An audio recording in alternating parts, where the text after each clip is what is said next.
성령 강림 주일이 들어있는 이 6월에 성령에 대해서 우리에게 가장 잘 알려주고 계시는 로마서 8장의 말씀을 가지고 함께 은혜를 나누어 왔습니다. 로마서 8장의 말씀은 여러 갈래의 은혜의 강물이 하나로 합쳐지는 구원의 집결지이고 또 구원의 총화라고 할 수 있고, 그리고 로마서 8장은 성령장이라고 할 수 있습니다.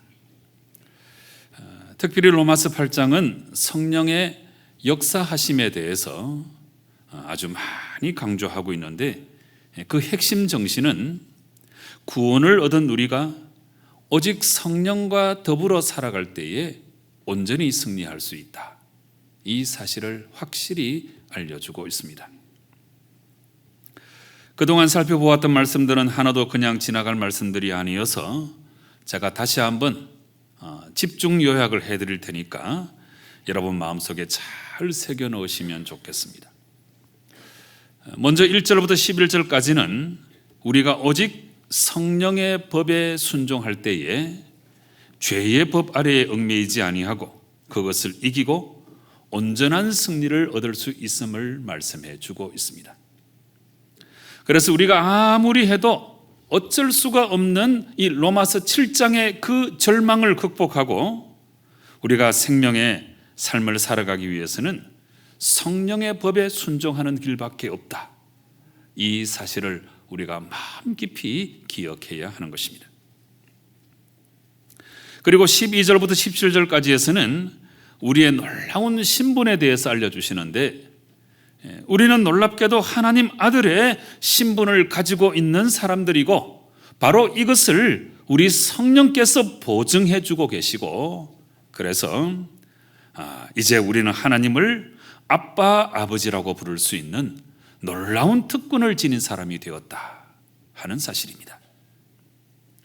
그리고 18절부터 25절까지의 말씀은 고난당하는 우리의 탄식에 대해서 말씀하고 있는데, 우리가 자녀이면 또한 그분과 함께 고난도 받아야 하는 것이고, 그렇지만 그 고난은 장차 우리가 누리게 될 그 영광과 좋게 비교할 수 없는 것이기 때문에 우리는 이 세상을 살아가면서 진실로 소망 중에 인내할 줄 알아야 하는 것입니다. 그리고 지난 주일에 26절부터 30절까지의 말씀은 우리를 도와주시는 성령에 대해서 알려주고 계시는데, 성령님은 우리의 연약함을 도와주시고 우리의 기도를 도와주시고 합력하여 선을 이루어 주시고, 그리고 마지막에 우리를 영화롭게 하신다 하는 사실을 우리가 함께 살펴보았습니다. 여러분, 이렇게 성령의 역사는 우리 믿음의 삶과 아주 밀접한 연관이 있기 때문에 진실로 우리는 성령의 사람이 되어서 성령의 역사하심 가운데 살아가야 하는 것입니다. 그러니까 나를 누가 주관하시는가 하는 것이 그 사람의 삶의 모습을 결정하는 것인데요, 이 문장 중요합니다. 나를 누가 주관하시는가 하는 것이 그 사람의 삶의 모습을 결정하는 것인데, 이거는 결국은 법의 문제입니다. 로마서 8장에 죄의 법, 성령의 법, 이렇게 법이 많이 나오잖아요. 이 법은 우리 힘으로 어찌할 수 없는 아주 큰 세력을 말하고 있습니다. 그래서 육이 주관하는 사람은 육에 속한 사람이 되는 것이고, 영이 주관하는 사람은 영에 속한 그리스도인이 되는 것입니다. 그래서 로마서 8장의 말씀은 누구든지 그리스도의 영이 없으면 그리스도의 사람이 아니다, 이렇게까지 말씀하고 있습니다. 바로 이 사실을 여러분 분명히 기억하시고, 특별히 신앙의 세계에 이 자동이라고 하는 것은 없는 것이니까 오직 성령께 순종해서 성령의 법으로 살아가서 죄의 법, 세상의 법을 이기고 날마다 승리하시는 성도 여러분 꼭 되시기를 바랍니다. 이제 오늘 말씀은 이렇게 중요한 로마서 8장의 마지막 부분인데요, 성령께서 우리의 삶을 온전히 보존해 주시고 지극한 사랑으로 우리들로 하여금 이기게 만들어주시는 성령의 역사를 알려주고 있습니다. 여러분, 오늘 본문의 말씀을 가리켜서 신학자들이 이렇게 요약을 하고 있습니다. 인간 구원의 가장 결정적인 근거요, 원동력이요, 확실한 보증이 되시는 하나님의 절대 사랑과 그로 인한 성도의 궁극적인 승리에 대한 환희의 찬가이다. 이런 문장으로 오늘 본문을 요약하고 있습니다.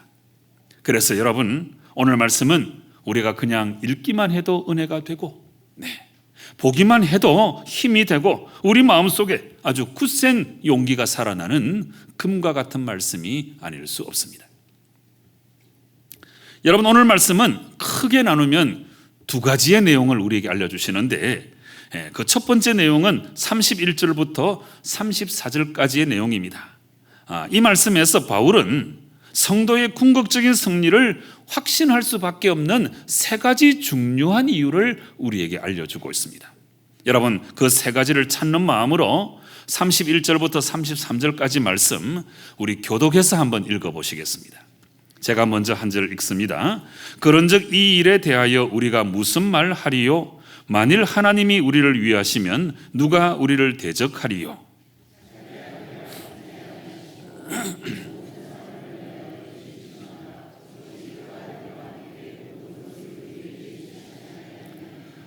누가 능히 하나님께서 택하신 자들을 고발하리요? 의롭다 하신 이는 하나님이시니.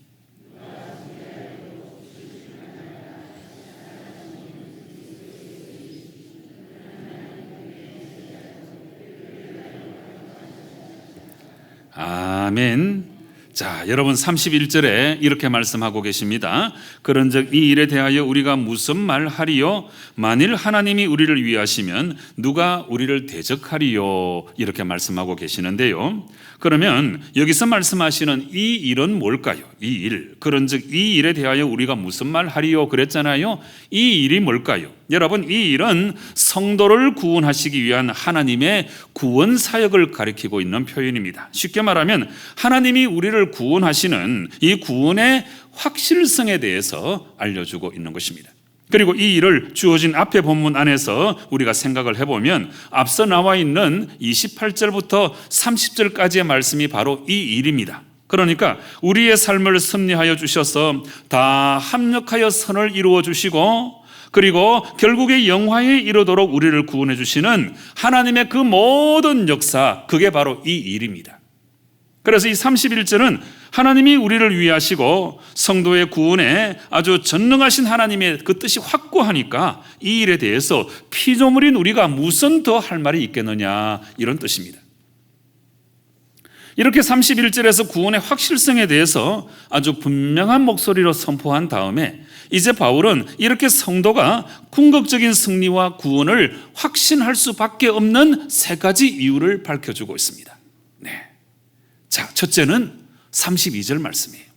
이 말씀은 이 구원의 확실성을 우리에게 알려주면서 독생자를 주신 하나님께서 그 외의 모든 것까지도 우리에게 다 주신다, 이걸 말씀하고 있습니다.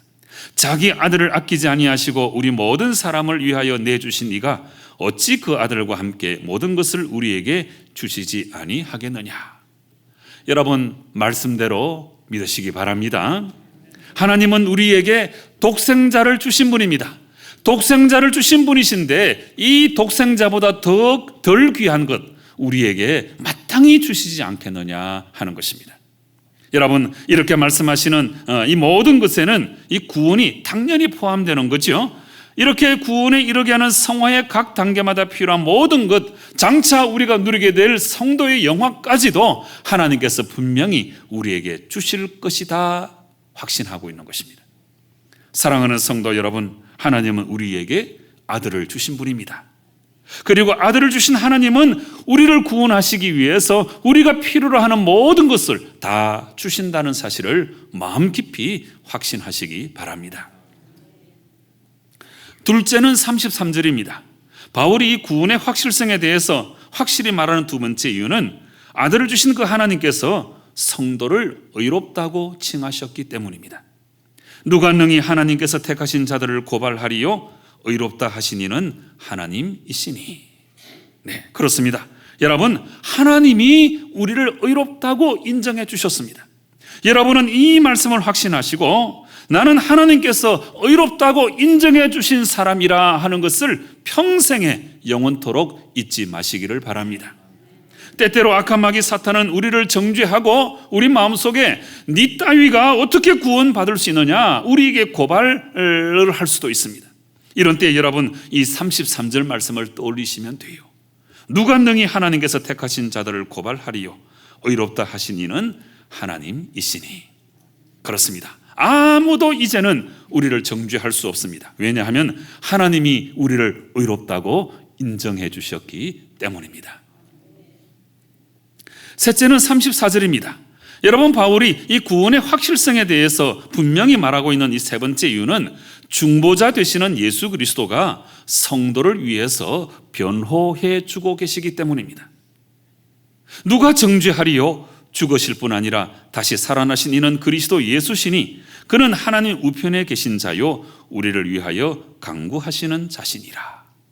여러분, 악한 마귀 사탄은 우리를 정죄하는 자입니다. 우리를 비난하고 저주하는 자입니다. 그런데 이렇게 악한 마귀 사탄이 우리를 정죄할 때 그때 놀랍게도 우리 예수님께서 우리를 변호해 주시는 것입니다.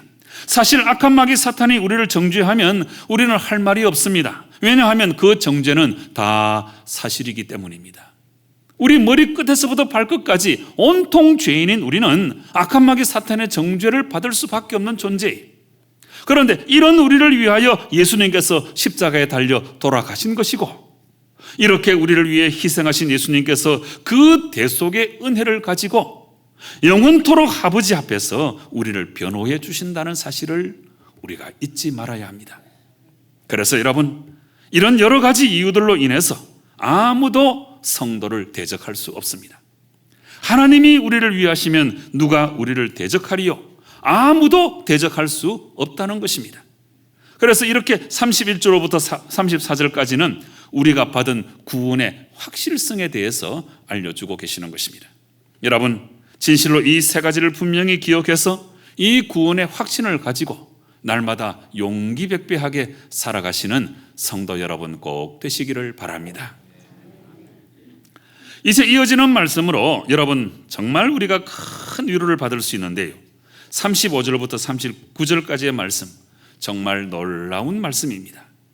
이 말씀은 이 세상의 어떤 악한 권세도 어떤 위험의 세력도 그리스도 안에 있는 우리를 하나님의 사랑에서 끊을 수 없다, 이 사실을 분명히 선언해 주고 있습니다. 여러분, 이 선언의 확신을 우리가 마음속 깊이 기억하고 이 35절부터 39절까지의 말씀을 우리 함께 읽어보시겠습니다. 우리 한 절씩 교독해서 읽습니다. 누가 우리를 그리스도의 사랑에서 끊으리요?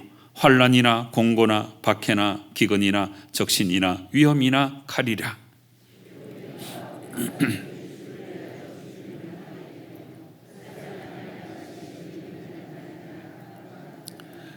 그러나 이 모든 일에 우리를 사랑하시는 이로 말미암아 우리가 넉넉히 이기느니라.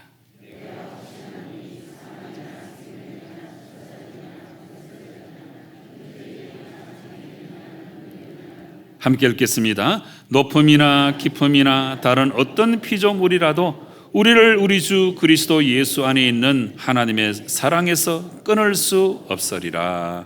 아멘. 사랑하는 성도 여러분, 이런 사랑이 우리 안에 있습니다. 이 하나님의 사랑이 우리를 강권하십니다. 이 하나님의 사랑이 우리를 인도하십니다. 이 하나님의 사랑이 악한 자를 막아주십니다. 이 하나님의 사랑이 우리들로 하여금 승리하게 만들어 주시는 것입니다. 여러분, 우리는 이기게 되어 있습니다. 승리하게 되어 있습니다. 최후의 승리는 바로 우리의 것입니다. 이미 우리가 이 승리를 가지고 있음을 우리가 확신해야 합니다. 비록 지금 우리가 공고한 인생길에서 수많은 영적 싸움을 하고 있다고 할지라도 우리가 분명히 기억해야 되는 것은 이 싸움은 이미 우리가 이긴 싸움이라 하는 것을 기억해야 합니다. 하나님의 사랑이 우리 안에 있기 때문입니다. 여러분, 오늘 본문의 말씀은 이 두 가지의 내용을 우리에게 알려주고 있습니다. 그런즉 이 일에 대하여 우리가 무슨 말 하리요? 하나님이 우리를 위하시면 누가 우리를 대적하리요? 네. 이 말씀은 하나님은 우리에게 아들을 주신 분이신데 아들까지 주신 분이 덜 귀한 것 마땅히 우리에게 주시지 않겠느냐 하는 말씀이에요. 또 한 가지는 누가 능히 하나님의 택하신 자들을 고발하리요? 누가 정죄하리요? 누가 우리를 그리스도의 사랑에서 끊으리요? 네. 이 말씀은 우리가 진정으로 확신해야 되는데 이 세상에 그 어떤 것도 하나님의 사랑에서 우리를 끊을 수 없다 하는 사실을 분명히 알려주고 있습니다. 여러분, 이제 로마서 8장의 말씀을 다 설명드렸습니다. 네, 너무너무 귀한 말씀들 우리가 4주에 걸쳐서 우리가 살펴보았는데 여러분 신비에 잘 박힌 목과 같이 기억해서 앞으로 성령과 더불어 살아가시면 참 좋겠습니다.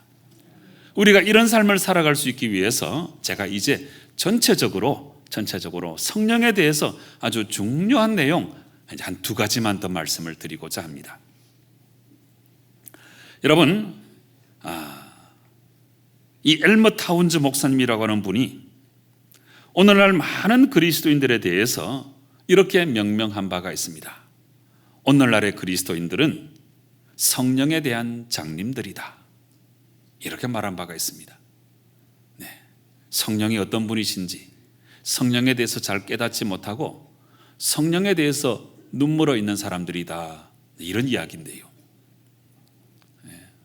제가 성령에 대한 장님들, 이 표현을 제가 이렇게 읽게 된 다음에 제가 나름대로 5개의 문장을 만들어 봤어요. 5개의 문장을 만들어 보니까 정말 우리가 성령에 대한 장님들 같아요. 5개 문장을 한번 들어보세요. 오늘날 많은 그리스도인들이 성령을 사모하면서도 성령의 인격과 존재를 잘못 이해하고 있습니다. 성령의 장님이에요. 성령의 은사와 능력은 열정적으로 강구하면서도 성령에 대한 순종은 지극히 부족합니다. 성령에 대한 장님이에요. 나를 위한 성령의 역사는 간절히 기대하지만 성령을 위한 나의 헌신은 아주 무책임합니다. 성령에 대해 장님이에요. 성령의 능력을 심부름꾼처럼 활용하려 하지만 정작 성령의 도구로 쓰임받기 위해 자기 자신을 드리지는 않습니다. 성령에 대해 장님이에요. 성령의 능력 나타냄을 통해서 자신의 인간적 영광을 추구하지만 정작 성령의 열매를 맺어서 주님의 영광을 드러내지는 않습니다. 성령에 대해 장님이에요. 여러분, 마음에 큰 울림이 오지 않습니까? 네, 얼마 전에 제가 아하, 아차 이런 제목으로 설교 말씀드렸는데 이런 느낌이 들지 않습니까?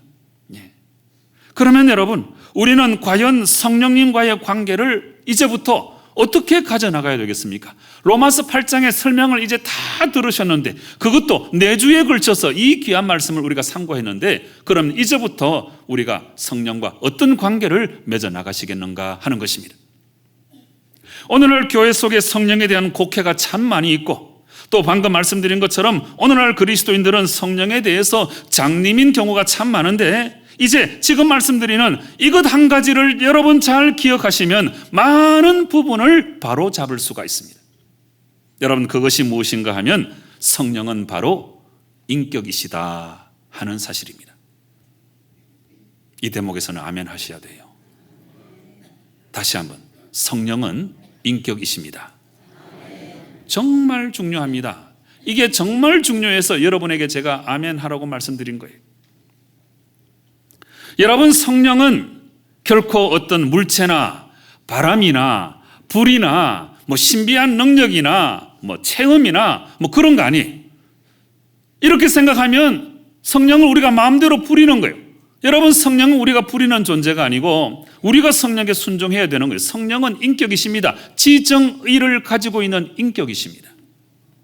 제가 언젠가는 요한복음 14장부터 16장까지 이 다락방 강화를 또 반드시 강해 드리고자 합니다만, 예수님이 십자가에 달려 돌아가시기 바로 하루 전날 밤 마지막 유언처럼 주신 이 다락방 강화에는 지금 이 한 달 동안 우리가 살펴본 로마서 8장의 말씀만큼이나 너무나 중요한 성령에 관한 교훈이 들어 있습니다. 예수님께서 마가의 다락방에서 이 다락방 강화를 말씀하실 때에 참 그 분위기가 너무나 무겁고 침울하고 근심이 가득했습니다. 얼마나 그 분위기가 무겁고 근심이 가득하였으면 예수님께서 다락방 강화를 말씀하시는 그 첫 말씀이 너희는 마음에 근심하지 말라, 이런 말씀을 주셨겠습니까? 그러면 왜 제자들의 분위기가 이렇게 무겁고 이렇게 근심이 가득한 분위기였을까요? 제자들 중에 배반자가 있다는 말씀 때문이었을까요? 네. 베드로가 부인할 것을 말씀하셨을까요? 이것도 이유가 됩니다만은, 그런데 이런 것들보다 더 근본적으로 제자들이 지금 아주 지극히 근심하고 있는 이유는 예수님께서 자기 자신들을 떠나가실 것이다, 이렇게 말씀하셨기 때문입니다. 그래서 제자들은 예수님은 어디로 가는 것인가? 왜 우리를 떠나가시는 것인가? 예수님 떠나가시면 언제 우리에게 다시 오시는 것인가? 예수님이 우리를 떠나가시면 우리는 누구를 의지하며 살아야 되는가? 누구를 바라보며 살아야 되는가? 예수님이 우리에게 능력이 되어주셨는데 예수님 떠나가시면 우리는 어떻게 살아야 되는가? 우리 힘으로 살 수 있단 말인가? 이런 걱정, 근심이 이 제자 공동체 분위기에 가득했던 거예요. 그래서 이렇게 큰 근심 가운데 빠져있는 제자들을 위로하고 격려하고 신앙으로 재무장시키기 위해서 바로 그 순간에 예수님 입을 열어 말씀하신 그 설교가 바로 이 다락방 강화예요. 이런 맥락에서 예수님 다락방 강화의 그 첫 말씀은 너희는 마음에 근심하지 말라 하는 말씀이었고, 그리고 이어서 너무나 중요한 말씀, 예수님은 내가 떠나가면 다른 보혜사를 너희에게 보내주겠다, 이렇게 약속하신 거예요. 그런데 또 다른 보혜사를 보내주시겠다고 예수님께서 말씀하실 때에 예수님은 이 보혜사 성령님을 가리켜서 한 번도 it, 영어 성경에 it라고 말하지 않고 he라고 말씀하고 있어요. 이 사실은 성령님은 중성대명사, 그것이 아니고 it가 아니고 지정의를 가지고 계신 분, 인칭대명사, 그분이라 하는 사실입니다. 내가 그를 너희에게 보낼 것이다. 그분이 오셔서 너희를 진리 가운데로 인도할 것이다. 그분이 오셔서 내가 누구인지 나에 대해서 증언할 것이다. 네. 여러분, 이게 다 무슨 표현인가 하면 성령님은 인격이시다 하는 사실입니다. 이걸 잊으시면 안 돼요. 그렇다면 성령이 인격이시라 하는 이 사실을 제가 지금 크게 강조해서 말씀을 드렸는데, 그렇다면 이 사실은 오늘날 우리에게 무엇을 깨닫게 해주고 있습니까? 네, 여러분, 성령은 인격이시기 때문에 인격이신 성령님과 우리는 교제해야 하는 것입니다. 이게 중요해요. 네. 올 한 해 우리가 코이노니아의 해로 지키고 있는데 코이노니아가 이렇게도 중요한 것입니다. 여러분, 우리는 성령과 더불어 코이노니아, 교제해야 하는 것입니다. 코이노니아는 교제하는 것을 말합니다. 사귀는 것을 말해요. 친밀감입니다. 인격이신 성령님과 친밀감 있게 교제하고 대화하고 교제하고 서로 사랑을 나누어야 하는 것입니다. 그래서 이 코이노니아, 성령과의 사귐과 교제를 통해서 내가 성령께 속한 사람이 되고 성령과 더불어 살고 성령의 뜻대로 순종하며 살아가는 것이, 이게 바로 영에 속한 그리스도인의 모습이에요. 이게 예수 믿는 겁니다. 교회 나오는 것만이 예수 믿는 게 아니고, 교회 나오는 것만 해도 저는 너무너무 감사해요. 여러분들에게 세상에 갈 데가 얼마나 많습니까? 그런데 다 접어두고 주일날 성경책 들고 교회 나오는 여러분들의 모습이 너무너무 참 사랑스럽고 존경스럽습니다. 너무 귀한 모습이에요. 그렇지만 이왕 우리가 예수님을 믿는데 우리의 믿음이 믿음다워야 되지 않겠습니까? 교회에 나오는 것만이 아니고 내가 성령께 속한 사람이 되어야 돼요. 성령과 교제하는 사람이 되어야 돼요. 성령과 코이노니아 해야 돼요. 그래서 내가 영에 속한 사람이 되어야 세상의 법을 이기고 승리할 수 있다. 이 사실을 로마서 8장이 그렇게 우리에게 강조해 주신 거예요.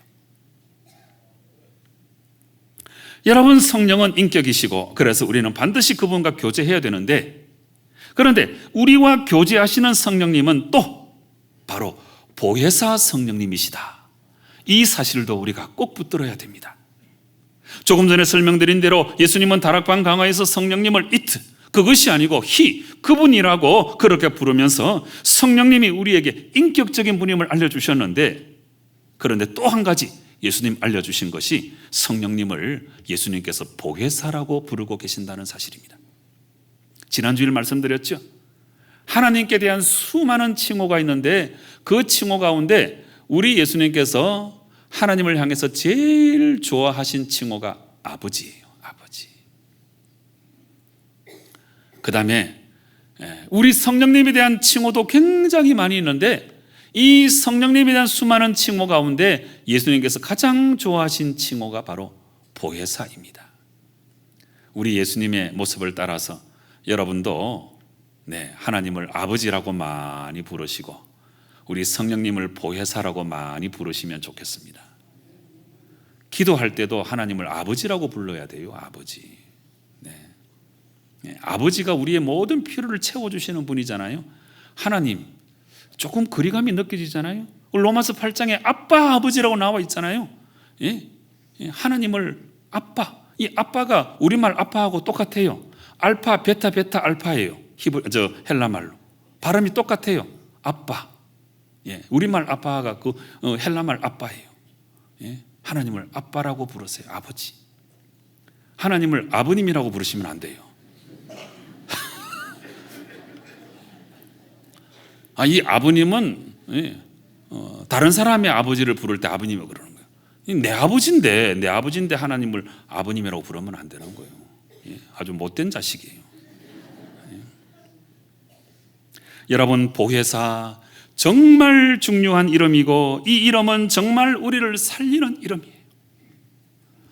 오늘날 우리의 모든 삶, 그리고 우리의 믿음 생활의 전부가 이 보혜사 이 이름과 연관이 되어 있어요. 여러분, 우리 인생을 생각해 보세요. 우리 인생은 참 고독하고 외롭습니다. 여러분, 외롭지 않으세요? 여러분, 고난과 아픔이 점철되어 있습니다. 늘 아프죠. 몸도 아프고 마음도 아프고. 실패와 절망에 휩싸여 있습니다. 내 뜻대로 되지 않은 일들이 얼마나 많습니까? 이런 인생 가운데 그 어떤 존재라도, 여러분의 어떤 배우자, 여러분의 남편, 여러분의 아내, 여러분의 부모, 여러분의 자녀라도 한계가 있는 거예요. 방문객일 뿐입니다. 조문객일 뿐이에요. 여러분, 우리 곁에서 항상 언제나 어떤 상황 속에서나 어떤 일을 만나든지 간에 우리 곁에 계신 분은 보혜사예요. 보혜사 성령님. 그분을 의지해야 돼요. 그래야 인생 가운데 승리할 수가 있어요. 또 한 가지, 우리의 일반적인 삶뿐만 아니고 우리 믿음의 삶은 처음부터 끝까지 보혜사 성령님과 밀접하게 연관되어 있습니다. 우리가 회개할 때 성령께서 역사하신 거예요. 교회 나오게 되는 것도 성령의 역사예요. 성경 읽을 때 깨닫게 하시는 것도 성령의 역사입니다. 모든 우리 믿음의 삶이 다 보혜사 성령님과의 관계 속에서 이루어지는 거예요. 보혜사 성령님, 우리의 친구가 되시죠. 인도자 되시잖아요. 우리의 보호자입니다. 우리를 변호해 주시는 분이에요. 우리의 친구입니다. 우리의 동반자입니다. 우리의 상담자예요. 우리의 인도자이십니다. 보혜사 성령님, 우리 믿음의 삶과 밀접한 연관이 있습니다. 이제 로마서 8장의 말씀을 다 마쳤습니다. 간절히 바라기는 새로운 믿음의 삶을 출발하시면 좋겠어요. 성령과 더불어 살아가셔야 돼요. 영에 속한 사람이 되셔야 돼요. 성령의 말씀에 순종해야 돼요. 자동 없어요. 자동. 한번 믿으면 저절로 내가 의롭게 되는 그런 거 없어요. 나도 영적인 노력을 지속적으로 기울여야 돼요. 여러분, 8장의 말씀을 마쳤으니까 새로운 믿음의 삶을 출발한다고 생각하시고 영에 속한 사람이 되고 영께 순종하고 보혜사 성령님과 더불어 날마다 승리의 삶을 살아가시는 성도 여러분 꼭 되시기를 주님 이름으로 축원합니다. 기도하시겠습니다. 아버지 하나님, 감사, 찬송, 영광을 하나님께 올려드립니다. 우리가 모든 삶 가운데 승리하는 것도 보혜사 성령님의 역사이고, 우리가 이 세상 가운데 넉넉히 이기게 되는 것도 보혜사 성령님의 역사이고, 우리 믿음의 모든 삶들도 보혜사 성령님과 밀접한 연관이 있음을 분명히 기억하고, 이제 로마서 8장의 강의 말씀을 다 들었으니 새롭게 믿음의 출발을 감당할 수 있도록 도와주시고, 성령 안에서 영적인 그리스도인이 되어서 날마다 승리의 삶을 살아갈 수 있도록 은혜 베풀어 주시옵소서. 예수님의 이름으로 기도드리옵나이다. 아멘.